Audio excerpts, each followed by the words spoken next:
Les tétraodons nains sont mignons, mais pas faciles à faire cohabiter. Voilà mon top 10 des meilleurs colocataires, testés et approuvés, pour éviter le carnage dans ton bac. Top 10 escargot Neritina. Le Neritina est un escargot incroyable pour un bac avec des tétraodons. Premièrement, il est bien protégé, sa coquille est extrêmement dure, ce qui rend pratiquement impossible pour un tétraodon de l'attaquer efficacement. Même s'il essaye au début, il se décourage très vite. Ce n'est pas un escargot qui va se balader sans défense, il colle bien aux vitres et au décor, et se fait discret.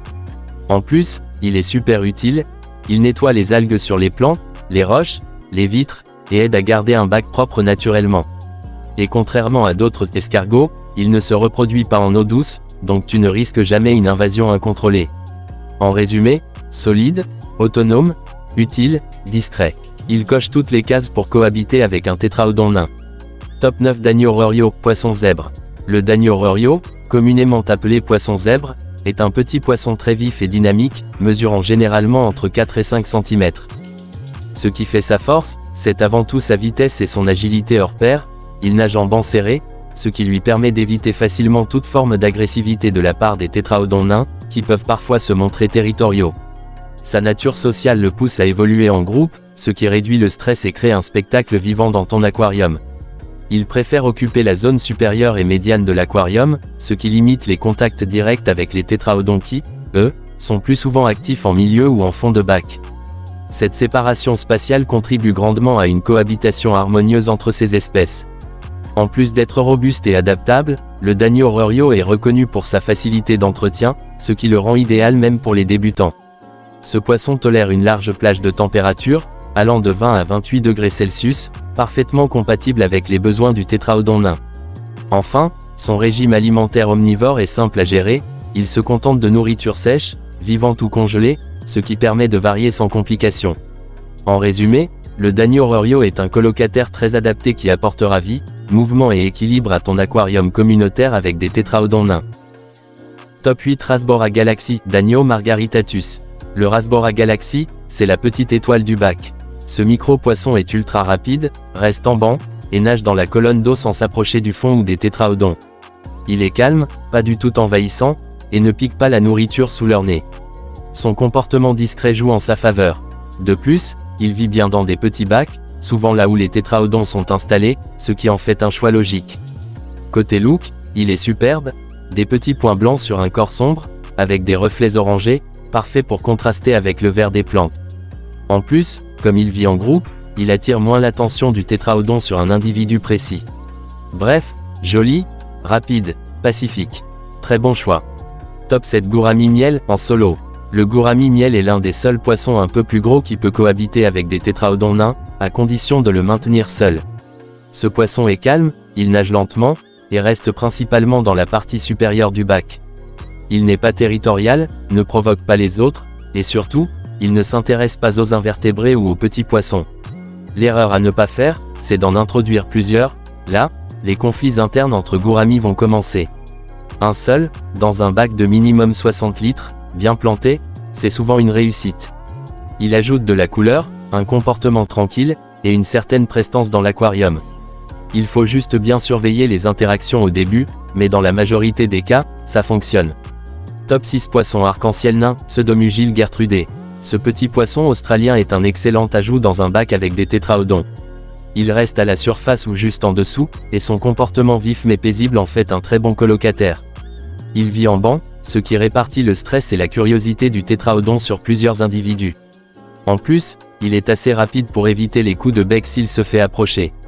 Son apparence est un gros plu, corps translucide, nageoire joliment colorée, souvent jaune ou bleu, avec un comportement de parade super intéressant à observer. Pour le maintenir correctement, il faut un peu de courant, une eau bien oxygénée et une bonne alimentation variée. C'est une espèce active, mais pas nerveuse, qui apporte du mouvement sans stress. Idéal pour les tétraodons s'ils ne sont pas trop dominants. Top 5 Rasbora arlequin, Trigonostigma heteromorpha. Le Rasbora arlequin est un des meilleurs poissons pour cohabiter avec des tétraodons nains. Ce petit poisson asiatique vit en banc serré, ce qui lui permet d'être moins stressé et plus sécurisé dans un aquarium. Il est très paisible, ne cherche jamais le conflit, et ne possède ni longue nageoire, ni comportement trop vif ou agressif qui pourrait attirer l'attention des tétraodons. En plus, sa nage se fait en zone médiane à supérieure, là où les tétraodons sont moins actifs. Cette séparation naturelle dans la colonne d'eau réduit fortement les risques d'interactions agressives. Il est aussi assez rapide pour éviter un poisson trop curieux, sans pour autant déranger l'équilibre du bac. Niveau paramètres, le Rasbora arlequin aime une eau légèrement acide à neutre, entre 24 et 28 degrés Celsius, exactement comme le tétraodon nain. Il apprécie également un bac bien planté, avec de la lumière tamisée et quelques zones d'ombre. Et comme il vit en groupe, il aide à donner de l'animation au bac sans créer de tension. En bref, c'est un poisson aussi beau que calme, qui respecte l'espace des autres et s'intègre très bien dans un aquarium communautaire avec des tétraodons nains. Top 4 escargot Tylomélania. Le Tylomélania est un escargot impressionnant originaire de Sulawesi, beaucoup plus grand et robuste que les Neuritina. Sa coquille épaisse et son opercule le protègent efficacement des attaques. Même les tétraodons curieux renoncent vite face à cet obstacle. C'est un escargot lent qui passe son temps à nettoyer le sol et les plants, participant ainsi à la maintenance du bac. Il préfère une eau légèrement dure et un peu plus chaude, parfaitement compatible avec les conditions du tétraodon nain.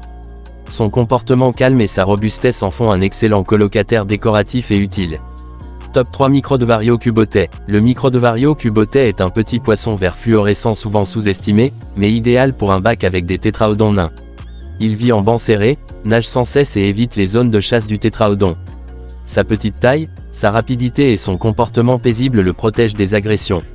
Il partage une alimentation similaire au tétraodon, à base de granulés et microgranulés, ce qui facilite la cohabitation. Sa couleur vive illumine l'aquarium sans provoquer de conflit. Top 2 Corydoras aeneus. Le Corydoras aeneus est un poisson de fond paisible qui fouille le substrat à la recherche de nourriture. Il reste à distance des territoires des tétraodons et ne suscite aucun intérêt ni rivalité. Vivant en groupe, il apporte une activité tranquille au fond du bac. Il supporte bien différentes conditions d'eau, pourvu que le substrat soit doux, comme du sable fin, afin de protéger ses barbillons. C'est un excellent nettoyeur naturel qui participe à l'équilibre du bac tout en cohabitant harmonieusement. Top 1 Néon vert, Parachérodon simulant. Le néon vert est le colocataire parfait pour les tétraodons nains. Plus petit et plus rapide que son cousin le néon bleu, il est moins susceptible d'attirer les attaques. Il vit en banc au milieu ou en surface du bac, zone rarement fréquentée par les tétraodons. Sa ligne bleu-vert fluo illumine le bac et apporte beaucoup de vie. Son tempérament paisible et sa résistance aux paramètres chauds du bac en font un allié idéal. En groupe d'au moins 8 individus, il anime le bac sans jamais provoquer de tension ni de stress. Évite les poissons trop curieux ou trop gros, comme les combattants, les guppies ou les barbus. Même s'ils ont l'air calmes, ils finissent souvent par stresser, blesser ou manger les tétraodons. Retiens une chose, plus ton bac est planté, avec des mousses et des cachettes, plus la cohabitation est facile, surtout pour protéger les juvéniles. N'hésitez pas à vous abonner pour plus de vidéos sur l'aquariophilie.